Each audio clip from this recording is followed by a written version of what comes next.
अभिवादन स्वीकार कीजिए ब्रजेश मिश्रा का और आप देखना शुरू कर चुके हैं द डिबेट। बहनों भाइयों, नीट एग्जाम में हुई धांधली पूरे देश भर में एक बड़ा राष्ट्रव्यापी मुद्दा बन गया है। केंद्र की सरकार कहती कि कोई धांधली नहीं हुई, कि कोई पेपर लीक नहीं हुआ, सब कुछ ठीक है। सुप्रीम कोर्ट ने इस परीक्षा की शुचिता पर सवाल उत्पन्न किए हैं। 24 लाख से ज्यादा बच्चों का और उनके माता पिता का की जिंदगी में अंधकार छाया हुआ है कि आखिर फैसला क्या होगा। क्या हुआ नीट की परीक्षा में, और इतनी बड़ी धांधली के बाद भी केंद्र की सरकार इस पर कोई व्यापक ठोस एक्शन क्यों नहीं ले रही है, ये एक बहुत बड़ा मुद्दा बन चुका है। आज चर्चा इसी विषय पर। बहन भाइयों, आपको याद होगा कि लोकसभा के चुनाव के वक्त पेपर लीक एक बहुत बड़ा मुद्दा बनकर सामने आया था। ये इतना बड़ा मुद्दा था कि भारतीय जनता पार्टी को कई राज्यों में करारी शिकस्त का सामना करना पड़ा, और उसमें से उत्तर प्रदेश ज्वलंत प्रमाण है और उदाहरण है कि एक भी परीक्षा शुचितापूर्ण तरीके से, एक भी परीक्षा पारदर्शी तरीके से, और एक भी एग्जामिनेशन बिना पेपर लीक के हो ही नहीं रहा। पता नहीं इन दिनों सिस्टम कैसा हो गया है कि पेपर लीक होना तो ऐसा लगता है अनिवार्य अर्हता हो गई है एग्जामिनेशंस की। और नीट एग्जाम के पेपर में जिस तरह के धांधली आई है, ये बड़ा हैरान करती है। और खुद सुप्रीम कोर्ट ने भी अपने ओरल ऑब्जर्वेशन में ये बात कही कि परीक्षा की शुचिता प्रभावित हुई है। कोर्ट ने इस बात को स्वीकारा है। वहां सीबीआई इन्वेस्टिगेशन के लिए याचिका पेंडिंग है। 8 जुलाई को उसकी सुनवाई लगी हुई है। बहनों भाइयों, नीट क्या है? इसके पहले all India pre medical test हुआ करते थे, और कई राज्य तो अपने भी टेस्ट कराते थे। आपको याद होगा AIPMT और CPMT राज्य अपना भी कराते थे अपने मेडिकल कॉलेजेस में। लेकिन तब हुआ कि एक देश एक परीक्षा, एक देश एक परीक्षा, और उसके बाद CBSE ने कुछ वक्त कराया एग्जामिनेशन, और फिर बनी NTA, नेशनल टेस्टिंग एजेंसी। ये माना जा रहा था कि ये बहुत शानदार काम करेंगे, अच्छा करेंगे, पर क्या किया है वो सामने है। पेपर लीक हो गए। गुजरात के गोधरा में तो एक सेंटर पर ब्लैंक चेक मिले थे, 16-17 मामले रफा दफा कर दिए। बिहार में जो बच्चे पकड़े गए, उनमें जो इस धांधली में उन्होंने स्वीकारा कि पेपर पहले मिल गया था, बच्चों को आंसर रटाए जा रहे थे, एविडेंस सामने है। लेकिन केंद्र की सरकार का कहना है कि ना, कोई धांधली नहीं हुई, कोई पेपर लीक नहीं हुआ। एक सेंटर से 15 से अधिक बच्चों का सिलेक्ट होना सवाल के घेरे में है। सबके सरनेम बदले हुए। 67 बच्चों को एक साथ topper, 720 full mark, 100 out of 100। क्या वाकई में कोचिंग माफिया ने नीट एग्जाम को कैप्चर कर लिया है? क्या कोचिंग माफिया ने इस परीक्षा पर दाग लगा दिए हैं, और NTA पर कोई कार्रवाई न होना और इस पूरे मामले पर केंद्र सरकार का उदासीन रुख होना ये बड़ा अचरज में डालता है। बहनों भाइयों, 24 लाख से ज्यादा हमारे बच्चों का सवाल है।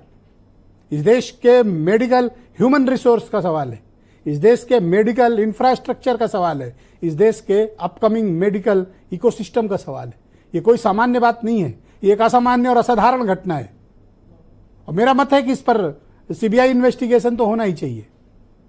क्या वजह है कि इस पर कार्रवाई के बजाय केंद्र की सरकार इस पूरे मामले को लीपापोती करने पर आमादा है? क्या कसूर है उन बच्चों का जिन्होंने इतनी मेहनत करके इस माहौल में, इस कॉम्पिटिटिव एग्जामिनेशन में खुद को झोंक दिया, और वो आज स्वयं को ठगा हुआ महसूस कर रहे हैं? मैं पूछना चाहता हूं कि क्या कोई भी एग्जामिनेशन बिना पेपर लीक के नहीं हो सकता? NTA जैसी संस्था जब बनाई गई, इनकी अकाउंटेबिलिटी निर्धारित क्यों नहीं की जा रही है? और क्या कारण है कि इनके खिलाफ अब तक कार्रवाई भी नहीं हो रही है? कोई एक इंडिपेंडेंट इन्वेस्टिगेशन भी नहीं हो रहा है? तब जब एविडेंस सामने है, प्रमाण के तौर पर है, हजारों बच्चे धरना दे रहे हैं। और बहनों भाइयों, जब ये एक देश एक परीक्षा की बात हुई थी, कई राज्यों ने इसका प्रबल विरोध किया था, क्योंकि इसमें ना रीजनलिज्म है और ना इसमें कोई पारदर्शी प्रक्रिया। तो प्रश्न उठना तो लाजमी है। और मैं फिर कह रहा हूं कि निश्चित तौर पर इसके पीछे कोई ना कोई बड़ा कोचिंग माफिया होगा, जिसकी वजह से ये सब हो रहा है। अब जब मामला सुप्रीम कोर्ट में है, भले ही बच्चों को तत्कालिक कोई रिलीफ न मिली हुई हो, अब भारत की सरकार कहती है कि साहब ग्रेस मार्क हटा लेंगे। दिए क्यों थे और हटा क्यों रहे? यही कुछ बातें हैं जो संदेह उत्पन्न करती हैं।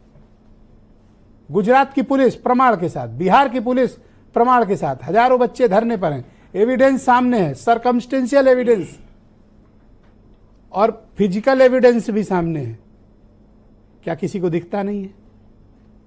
और बहनों भाइयों, इसी पेपर लीक ने इस देश का राजनीतिक भूगोल बदल दिया है। लेकिन उसके बाद भी कुछ लोग इसे समझना नहीं चाहते। बच्चों के भविष्य से मत खेलिए, जितनी जी चाहे राजनीति करिए, चुनाव लड़िए, लेकिन ये बच्चे हमारा भविष्य हैं, इस देश के मेडिकल ह्यूमन रिसोर्स का बहुत बड़ा आधार। और इनके कैरियर के साथ ऐसा खिलवाड़, क्या बीत रही होगी उन बच्चों पे? क्या उम्र है उनकी? अभी कोई उम्र नहीं बहनों भाइयों, अंडर ग्रेजुएट एग्जामिनेशन है ये। क्या उनके मन में चल रहा होगा कि साल भर कड़ी तपस्या, 2 महीने, कोई, मुझे तो बहुत लोगों को जानता हूं उनके फैमिलीज में, क्लास 6 से बच्चों को तैयारी शुरू करा देते, क्लास 7 से शुरू करा देते हैं, पूरा जीवन झोंक देते हैं, हॉस्टल में रहते हैं बच्चे। मैं तो जब आपसे डिबेट कर रहा हूं, मेरे तो रोंगटे खड़े हैं। मैं तो उनकी कल्पना मात्र से मुझे तकलीफ हो रही कि किन परिस्थितियों में वो बच्चे रह रहे होंगे। कितनी छोटी उम्र से उन्होंने अपना बचपन कुर्बान कर दिया, अपनी तरुणाई कुर्बान कर दी, और पेपर लीक। बहन भाइयों, ये मजाक नहीं है तो और क्या है? और वो भी भद्दा मजाक है, दर्दनाक है। उन बच्चों के आत्मविश्वास को हिलाता है जो बच्चे कड़ी तपस्या से, मेहनत से, ईमानदारी से, मेधा से और अपने प्रतिभा के दम पर इस देश में अपना स्थान बनाना चाहते हैं, इस देश की सेवा करना चाहते हैं। ये उनके साथ नाइंसाफी है और मेरा स्पष्ट मत है, इस पर ओपन सीबीआई इन्वेस्टिगेशन होनी चाहिए, री एग्जामिनेशन होना चाहिए, पूरा एग्जामिनेशन प्रोसेस कैंसिल करना चाहिए, दोषियों को पनिश करना चाहिए,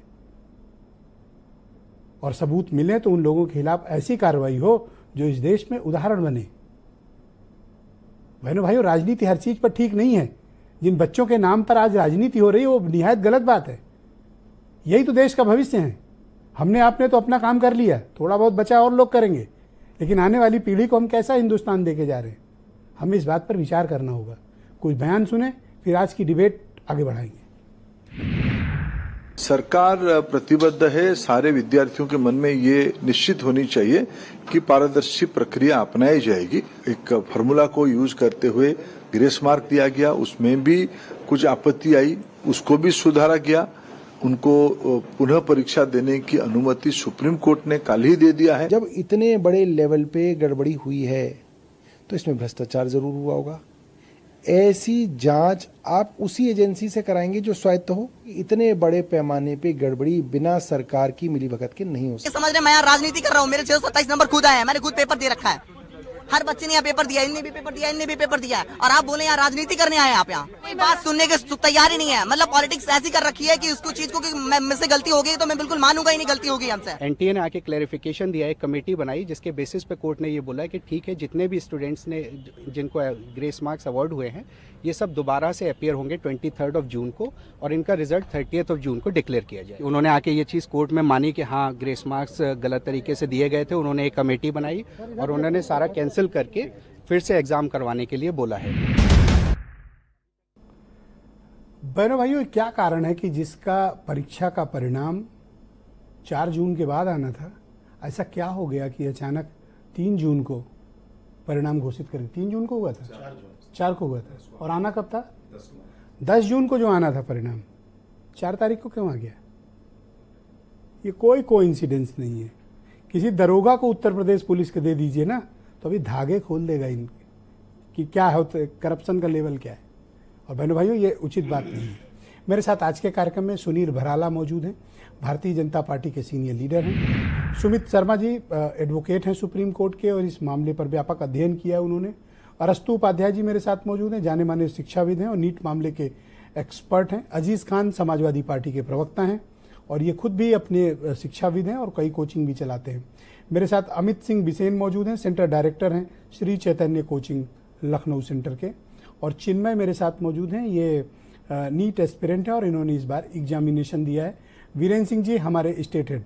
भराला जी, स्वागत आपका और